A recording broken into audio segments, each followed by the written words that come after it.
You got the ATO, congratulations, now what?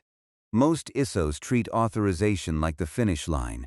You push through categorization controls, the SSP, the SAR, POA&Ms, and the SEC-A review. You get the signature.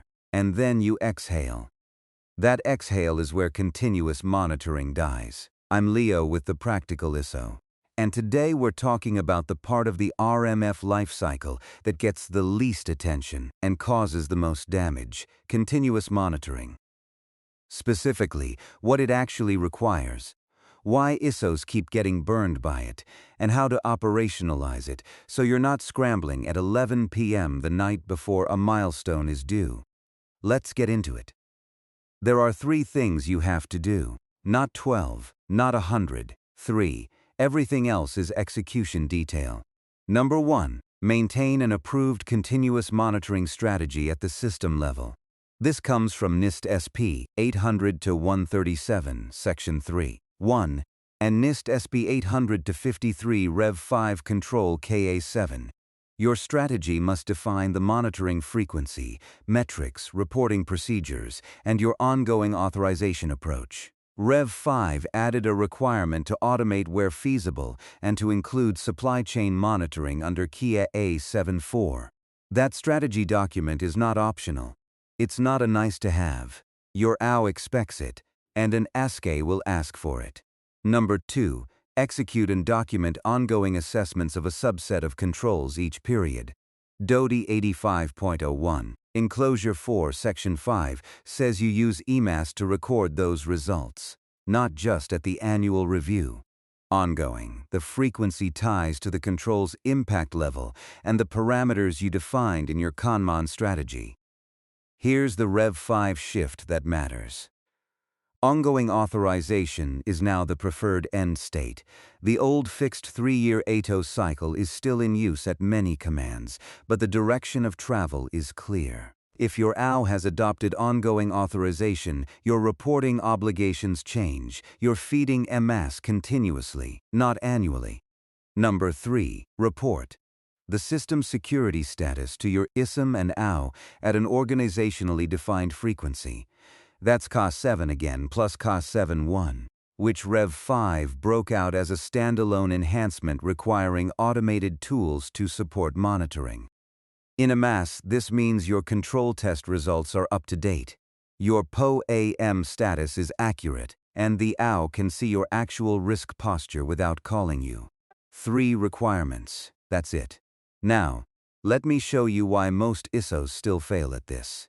The single most common ConMon failure I see is treating it as a calendar event rather than an operational posture. Here's what it looks like. The ISSO does good work to get the ATO. Solid package, clean assessment. Then they pause. They update EMAS right before the annual review. They bulk upload ACAS results. They close the minimum number of POA&Ms. They submit a status report. From the outside, the system looks healthy, but the AO's office can see the timestamps. No EMAS updates in 90 or more days. That's a red flag. When the AO's office or an SK conducts a spot check and finds stale data, your system is tagged for a full reassessment instead of a routine ConMon review. That typically adds 60 to 120 days to your next authorization cycle. That's 2 to 4 months of extra work because you waited instead of staying current. The deeper problem is POA&Ms. When they pile up with no progress notes, no documented milestones, no updates, you're not just out of compliance, you're creating an Inspector General finding. A DoDI or Command IG audit that finds overdue POA&Ms with no documented progress is an immediate escalation to your ESM and your program office. You don't want that phone call. Let me walk you through what this looks like in practice. Picture a mid-size unclassified web application, moderate impact, supports a regional logistics function.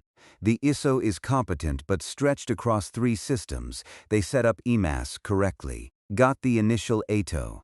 Everything was clean. Over the next 14 months, ACAS scans ran on schedule. Results sat in the scanner. The ISSO never imported them into EMAS because, as the ISSO put it, The network team handles ACAS. Two POA&Ms from the original authorization had scheduled completion dates. Those dates passed, no EMAS update. Technically overdue, then the SCA conducted a spot-check ConMon review and found both issues simultaneously, no ongoing assessment data in EMAS. Missed POA&M milestones with no documented extensions. The SCA issued a finding: the system's risk posture was unknown. The O placed the ATO in a conditional status, requiring the ISSO to submit a corrective action plan within 30 days. Here's what the recovery looked like. First, the ISSO pulled all ACAS results from the scanner, imported them into EMAS, and documented results against the relevant controls in the SCTM. This took 2 weeks because the data had to be reconciled against the current control baseline. 14 months of scan data doesn't map cleanly when you haven't been tracking it. Second, they updated every overdue POA&M with a documented explanation of why milestones were missed and set new realistic completion dates. The ISM reviewed each one. Third, they drafted a revised ConMon plan with explicit task ownership. Who imports scan data? Who updates EMAS? What is the frequency? The SM signed it. The ATO was restored after 47 days, no IG referral. The ISSO kept its position. But the program office lost confidence. That created a 6-month oversight burden, with the PM checking EMAS status weekly instead of trusting the ISSO to manage it. 47 days of remediation and 6 months of lost trust, all preventable. Here's what every DREX training course gets wrong about continuous monitoring. They teach the regulation. They walk you through the NIST 800-137 6-step diagram. They explain the ConMon strategy template. What they can't teach you is the coordination problem.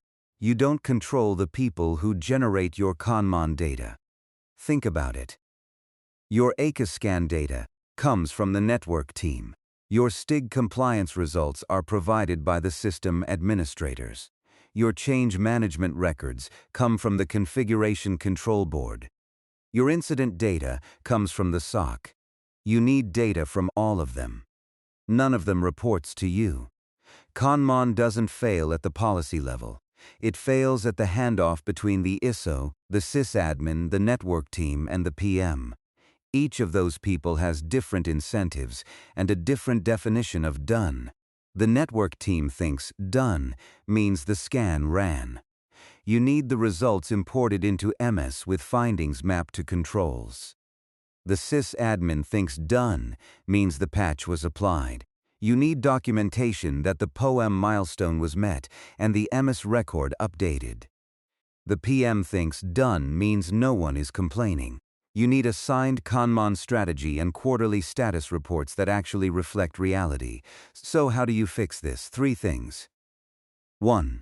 Name names in your ConMon strategy. Don't write, "The network team will provide scan results." Write, "Steed Johnson, Network Operations, will export ACAS scan results to shared location by the 5th business day of each month." When the strategy has names and dates, it becomes an obligation, not a suggestion. 2. Set up a recurring 30-minute ConMon sync.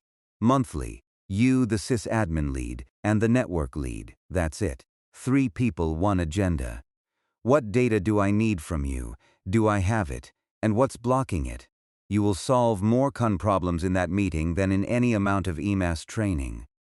3. Don't wait for data to come to you. Set a calendar reminder on the 1st and 15th of every month. Check EMAS. Are your control assessments current? Are your POA&M milestones on track? Are your scan results imported? If the answer to any of those is no, you pick up the phone that day. Not next week, that day. If you're writing your ConMon strategy from scratch, the SSP pack I linked in the description has a strategy template pre-formatted to the 800-137 sections. I spent way too long on my first one, trying to figure out what level of detail the AO actually wanted. Save yourself that time. The ISSO in that scenario had to rebuild their ATO package from an inconsistent baseline. My ATO Navigator has a ConMon health check section specifically so you can audit your own posture before someone else does. Link is below. Let me leave you with this. Continuous monitoring is not a quarterly task you put on your calendar. It's an operational posture you maintain every week. The regulation is simple. 3 requirements. The execution is a coordination problem. You solve it by naming the people who owe you data, meeting with them regularly, and checking a mass before anyone else does. If you got value from this, subscribe. I put out new episodes on RMF, ATO, and the compliance work that ISSOs actually do. I'll see you in the next one.